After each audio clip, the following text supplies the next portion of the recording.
Good morning, students. In today's class, we are going to discuss about accounting principle or accounting concepts. It is a part of GAAP, General Accepted Accounting Principle. Okay? तो basic accounting concept या principal को हम जब discuss करेंगे तो पहले इसकी definition, पहले भी हमने प्रीवियस वीडियो में इसको डिस्कस करें, एक बार फिर रिपीट कर ले, रिवाइज कर लेते हैं. What is the meaning by basic accounting concept और basic accounting principle? Accounting principles और concept refer to the rules और guideline adopted for recording and reporting of the business transaction. की एक गाइडलाइन है जो रिकॉर्डिंग और हमारे पास में रिपोर्टिंग जो बिजनेस ट्रांजैक्शन को एक प्रोसेस को फॉलो करने के लिए in order to bring uniformity in the preparation and presentation of the financial statement, जो हमें presentation में और preparation के अंदर help करती है financial position में. या अदर वर्ड में हम ये भी बोल सकते हैं they are referred to as the fundamentals, idea or a basic assumptions underlying the theory and practice of the financial accounting. ठीक है, कुछ फंडामेंटल आइडियाज होते हैं इसके अंदर, कुछ बेसिक एग्जम्पशन होते हैं जिसके बेस पे आप थ्योरी और प्रैक्टिकल को किसी अकाउंटिंग फाइनेंशियल ईयर के अंदर रिकॉर्ड करते हैं. ओके, अब हम इसके now we are going to discuss about basic accounting principle और concept. Number 1, business entity. Okay, what is the meaning by business entity? According to this principle, business is considered to be a separate and distinct entity from its owner. कि जितने भी हमारे business entity है, business enterprises होते हैं, उनकी जितने भी एंटिटीज होती है हमारे पास में, वो उनके ऑनर से अलग होती है. तो उनकी सेपरेट और अपने पास distinct entity from its owner, पहचान अलग है, उनकी ऑनर की अलग पहचान है और बिजनेस एंटिटी की अलग पहचान है. ठीक है ना? बिकॉज अकाउंटिंग इज ऑलवेज, इसका रीजन भी क्यों ऐसा क्यों होता है? Because accounting is always done from the point of view of the business and not it's honours. हमें बिजनेस एंटरप्राइजेज के अंदर जो भी आइडेंटिफिकेशंस करनी है, जो भी रिकॉर्डिंग करनी है, हम जो भी क्लासिफिकेशन करेंगे, समराइजिंग करेंगे, एनालिसिस करेंगे, ये ऑनर के पॉइंट ऑफ व्यू से नहीं होता है, ये बिजनेस एंटिटी के पॉइंट ऑफ व्यू से होता है. जो प्रैक्टिकल हम जब सम कर रहे हैं तब आपको और क्लियर हो जाएगा, उसमें कोई डाउट नहीं है. Number 2, money measurement concept. Main बात, जितने भी बिजनेस ट्रांजैक्शंस होंगे हम उसको क्वांटिटेटिव बेसिस पे नहीं लेते हैं, हम उसको एक वैल्यू बेसिस पे लेते हैं. मनी मेजरमेंट करते हैं, रुपीस के अंदर हम शो करते हैं, rupees 10,000, rupees 50,000. Quantities and quality को हम अकाउंटिंग प्रिंसिपल के अंदर इग्नोर करते हैं रिकॉर्डिंग के टाइम पे. ऐसे तो आप प्रैक्टिकल तो याद रखेंगे, क्योंकि क्वांटिटी अगर आप मेंटेन कर रहे हैं, क्वालिटी मेंटेन नहीं कर तो कस्टमर आपके पास आएगा ही. ठीक है ना? लेकिन इस कंसेप्ट के अकॉर्डिंग हमने क्या माना है कि अकॉर्डिंग टू दिस प्रिंसिपल और concept, only those transaction and events are recorded in the books of accounts which are capable being expressed in the terms of money, जिसको हम मनी में एक्सप्लेन कर सकते हैं. इसकी कुछ लिमिटेशंस होती है, मैंने 2 मेजर लिमिटेशन बताई है आपको कि qualitative transactions are not recorded. ठीक है? And number 2, money is considered to have static value as transaction date. ठीक है ना? कि हमारे पास में ये एक कंडीशन क्या होगी, हमारे पास एक फिक्स अमाउंट पे बेस पे हम जो स्टैटिकल बेसिस पे हम इसको ट्रांजैक्शन को रिकॉर्ड कर रहे हैं. Number 3 point, going concern concept. According to this concept कि assume that the business firm would continue to carry out its operation identifying that is for a fairly long period of time.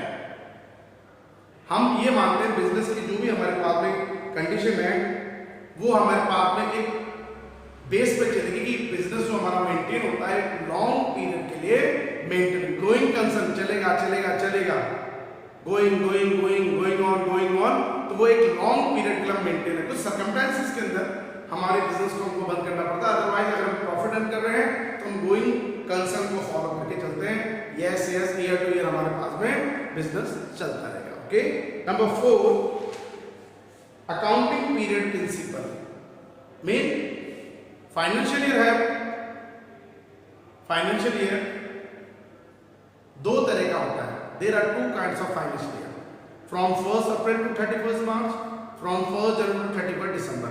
उसी चीज को इसमें explain कर रहा है कि according to this principle the economic life of an enterprise is split into periodical interval known as accounting period. एक periodical interval में हमें चलना है फ्रॉम 1 अप्रैल टू 31 मार्च और 1 जनवरी टू 31 दिसंबर, so that its performance is measured at regular period। 2013-14 carry होके 2014-15, फिर कैरी होके 15-16, ऐसे करते करते। तो ये होता है अकाउंटिंग पीरियड प्रिंसिपल। एक पीरियोडिकल बेसिस पे, एक अकाउंटिंग बेसिस पे, एक फाइनेंशियल ईयर के बेसिस पे हमें अपने अकाउंट एक मेंटेन करने पड़ेंगे। नेक्स्ट नंबर 5, कॉस्ट कॉन्सेप्ट और historical cost principal.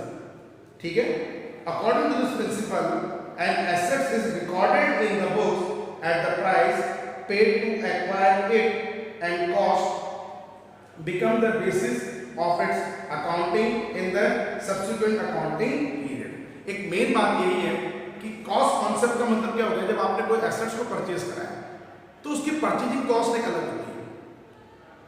From purchase से लेकर इसको इंस्टॉल करने तक का सारा एक्सपेंसेस उस परचेजिंग कॉस्ट में कॉस्ट प्राइस में आप ऐड करेंगे तो वो टोटल कॉस्ट। फॉर एग्जांपल, हमने 50,000 की कोई मशीन की परचेज करी, ट्रांसपोर्टेशन एक्सपेंसेस 10,000 लग गया, हम अपनी फैक्ट्री तक लेके आ रहे हैं, वर्कर्स वगैरह उसको उतार रहे हैं, अनलोड कर रहे हैं अपने पास में, 5,000 हमारा और लग गया, तो 50 + 10 60 + 5 55।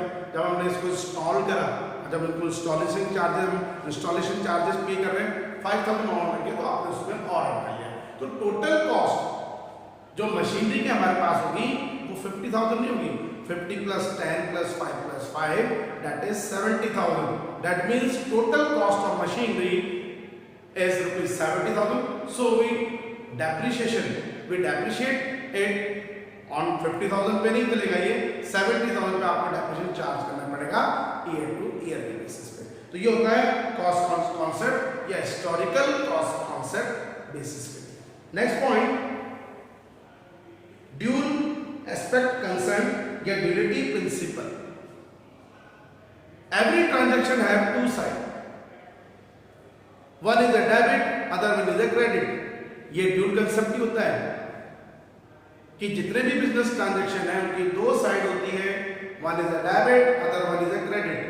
ये हमें आइडेंटिफाई करना है कि हमें किसको डेबिट करना है, हमें किसको क्रेडिट करना है। ठीक है, तो ड्यूल जो अपने पास में कंसेप्ट है, ड्यूल एस्पेक्ट कंसेप्ट है, ये ड्यूलिटी प्रिंसिपल है, उसमें यही बताया गया है कि according to this principle every business transaction have 2 aspect, a debit and a credit of a equal amount. सबसे इंपॉर्टेंट बात, जितना अमाउंट हमारे डेबिट साइड को रिप्रेजेंट करता है, कॉरस्पॉन्डिंगली आपका क्रेडिट साइड भी उसी को रिप्रेजेंट करेगा।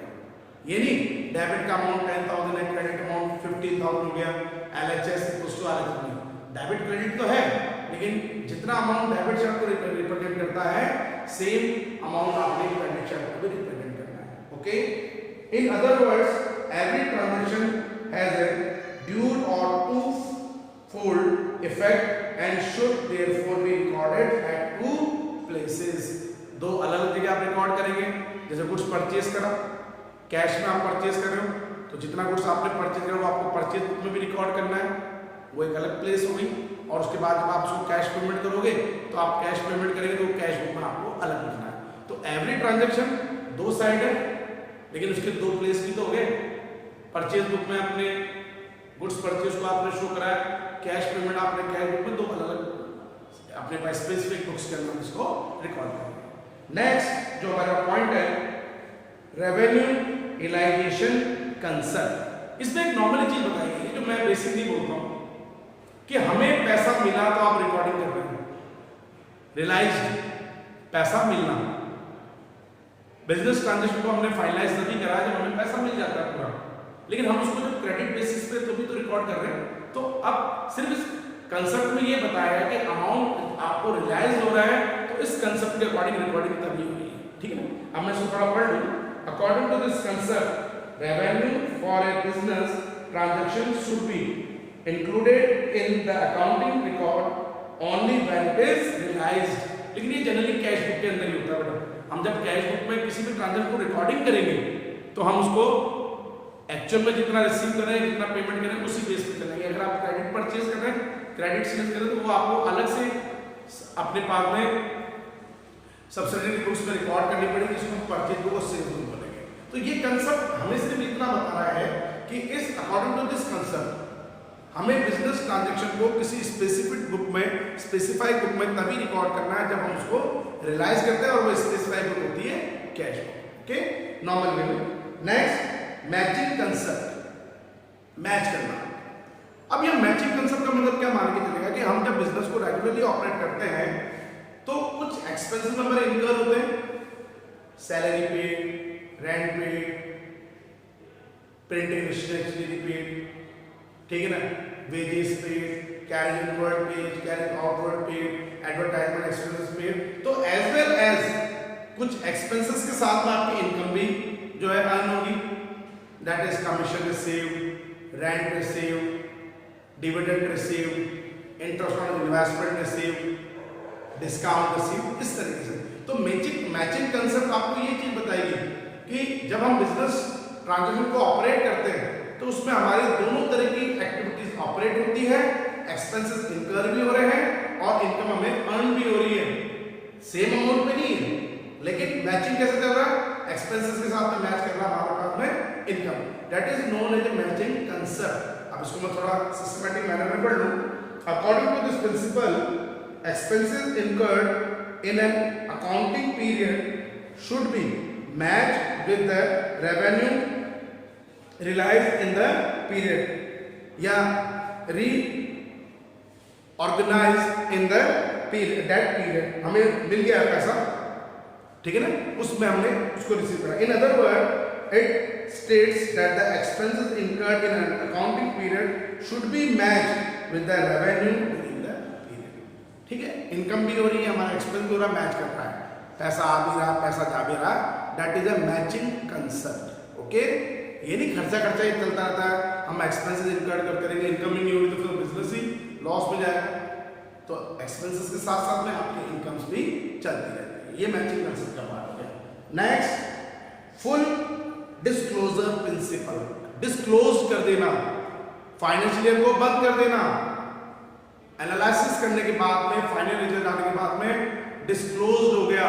ये फुल डिस्क्लोजर जो प्रिंसिपल है कंसेप्ट के बेस पे काम करेगा, जिसमें हम बोल रहे हैं according to this principle the financial statement should complete अपने पर completely disclose all the significant information related to the economic affair of the enterprises, कि आपको जितने भी बिजनेस ट्रांजैक्शन आपने ऑपरेट करे हैं, जो इकोनॉमी हमारे इवेंट्स हो रहे हैं, उन सबको सिग्निफिकेंट मैनर में आपको क्लोज करना है।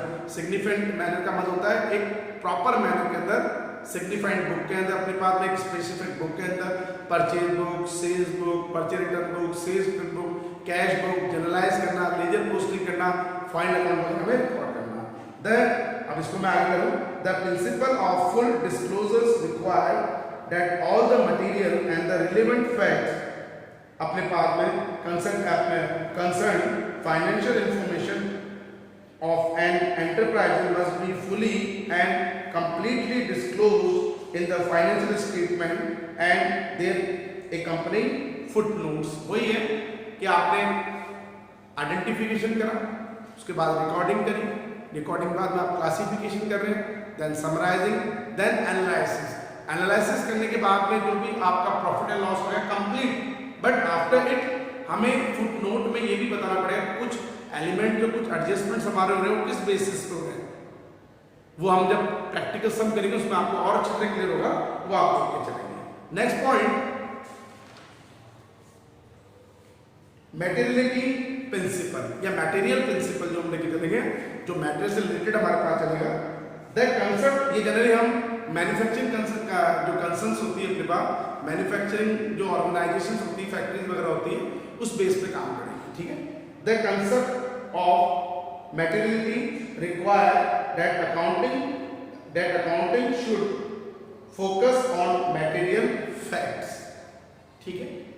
यहाँ पे मटेरियल फैक्ट्स का मतलब क्या होगा, फोकस किसको बोलना है, मटेरियल फैक्ट को। जैसे मैं इसका आपको एग्जांपल दूं कि कोई मैन्युफैक्चरिंग कंपनी है जो एक केमिकल वगैरह प्रोडक्ट जो है प्रोडक्ट कर रही है, पेंट वगैरह जो बना रही है, एशियन पेंट वगैरह जो होती है, जनरली ये पेंट जो है इवोपरेट हो जाते हैं, सूख जाते हैं हमारे पास में, सेंसिटिव चीज़ें होती है हमारे पास में, इनको हम ज़्यादा दिन तक रिजर्व नहीं कर सकते, आप इसको ज़्यादा दिन तक स्टोर नहीं करेंगे। जैसे आपने मैन्युफैक्चरिंग करा, आप इसके नेचर के अकॉर्डिंग जल्दी जल्दी सप्लाई करेंगे। तो मटेरियल कंसेप्ट में आप इसी चीज़ को लेकर चलेंगे आप। लेकिन जब मान लो अगर आपकी मैन्युफैक्चरिंग कंसर्न किसी सॉलिड चीज़ को बनाने की होगी, जैसे आप फर्नीचर मैन्युफैक्चरिंग कर रहे हैं या आप कोई सॉलिड चीज़ मैन्युफैक्चरिंग करेंगे, अपने पास में एलईडी वगैरह है, अपने पास में टीवी फ्रिज वगैरह है, तो वो सॉलिड चीज़ होती है, जल्दी खराब नहीं होता, तो उसका नेचर अलग अलग हो जाएगा, तो आप उसको कुछ ज़्यादा टाइम तक जो है स्टोर कर सकते हैं। तो इसमें ये बताया गया अपने पास में, the materiality of a fact depend on its nature and the amount involve. सबसे मेन होता है नेचर ऑफ मटेरियल, किस तरह का आपने मैन्युफैक्चरिंग कंपनी ऑपरेट करके उस नेचर के अकॉर्डिंग। सेंसिटिव चीज़ें हैं, जल्दी खराब होने वाली चीज़ें हैं, तो हम उसको अलग तरीके से ऑपरेट करेंगे, फटाफट आप प्रोडक्शन करेंगे, एज वेल एज आप उसको जल्दी सप्लाई भी करना चाहेंगे, वो ज़्यादा दिन तक स्टोर नहीं रखेंगे। बट इसके अलावा कोई और सॉलिड चीज़ें वगैरह तो आप उसको स्टोर रख सकते हैं, उसको कोई प्रॉब्लम नहीं, ठीक है। नेक्स्ट, ऑब्जेक्टिविटी या ऑब्जेक्टिव कंसर्न, ठीक है ना, या इसको वेरीफाइएबल हम कंसेप्ट भी बोल सकते हैं। वेरीफाई करना, किस ऑब्जेक्ट से आप काम कर रहे हैं, ऑब्जेक्ट अपने पास ऑब्जेक्टिव कंसर्न के अंदर ये चीज आपको बताई जाएगी। According to this concept all transaction should be recorded in an objective manner. बिल्कुल प्रैक्टिकल बात हम कर रहे हैं। आज हम कोई भी बिजनेस बेटा ऑपरेट कर रहे हैं, उसका ऑब्जेक्ट है एंड ऑफ द ईयर हमें प्रॉफिट होना। हम किस ऑब्जेक्ट के लिए काम कर रहे हैं, हमारा ऑब्जेक्ट क्या है, प्रॉफिट अर्न करना। तो इस कंसेप्ट में आपको ये बताया जा रहा है, according to this concept all transaction should be recorded in an objective manner and they should be free from personal views and others, ठीक है ना। पर्सनल व्यूज वगैरह आप अलग रखिए अपना, हमें प्रॉफिट हो रहा लॉस हो रहा हमें उससे मतलब है। This can be possible when each of the transaction is supported by verifiable document और वाउचर्स। सिस्टमैटिक मैनर में अगर आपने काम करा है, बिल्कुल डिसिप्लिन में हम काम कर रहे हैं, प्रॉपर मैनर में अपने अकाउंट मेंटेन करें, सही डिसीजन वगैरह ले हैं, तो हम ऑब्जेक्ट में प्रॉफिट ही अर्न करेंगे, लॉस नहीं होगा। तो यहाँ पे वही कर रहा है, कहना चाह रहा है कि आपने बिल्कुल सिस्टमेटिक मैनर में, जैसे आइडेंटिफिकेशन करा, उसके बाद में प्रिपरेशन ऑफ वाउचर्स आप करेंगे, जो हमारे पास में एक सोर्स डॉक्यूमेंट भी है, कैश मेमो हो गया, जो हमारे पास में इनवॉइस होते हैं, बिल्स वगैरह रिसीव वगैरह, उसके बाद में फिर आप उसको अकाउंटिंग वाउचर्स के अंदर रिकॉर्ड करते हैं। तो एक सिस्टमेटिक मैनर में identification, then recording, then classifying, then summarizing and finalize analysis करना। तो ये सब ऑब्जेक्टिव कंसेप्ट का ही पॉइंट होता है। Last and final, consistencies concept. Form concept अपने पास में बिल्कुल कंसेप्ट लेवल पे चल रही है, वो हम लेके चल रहे हैं कि according to this concept both inter firm and inter period comparison are required to be made. Date wise, month wise आपको अपने ट्रांजैक्शन को मेंटेन करने हैं कि भाई हम कंपेयर कर रहे हैं इंटर फर्म के साथ में, हमारी फर्म जो चल रही है, जो हमारे कॉम्पिटिटर्स हैं उनके साथ में हमारे पास में, ठीक है ना, उनके अकॉर्डिंग में हम काम करेंगे और डेट वाइज हमें सारी चीज मेंटेन करनी है। This can be possible only when accounting policies and practice follows by the enterprises are the uniform and are consistent over the period of time to time आप कंसिस्टेंट चल रहे हैं, अपने पास में कॉन्स्टेंटली अपने पास काम हो रहा है, तो वो आप कंपेयर भी करने में काम आएगा, डेट पर आप उसको मेंटेन भी कर सकते हैं। ठीक है, तो ये होता है हमारे पास जनरल एक्सेप्टेड अकाउंटिंग प्रिंसिपल, जिसमें हमने कुछ अकाउंटिंग प्रिंसिपल्स को फॉलो कराया ताकि हम जब प्रैक्टिकल करें ट्रेडिशनल अप्रोच के अकॉर्डिंग तो हमें इन्हीं प्रिंसिपल्स को हमें फॉलो करना चाहिए। तो थ्योरी बेस अब खत्म है आपका, हम प्रैक्टिकली हम करेंगे। ठीक है, तो आज की क्लास में हम इतना ही करेंगे। तो अकाउंटिंग जो प्रिंसिपल थे, कंसेप्ट हमने क्लियर कर लिए। ठीक है, thank you and good bye.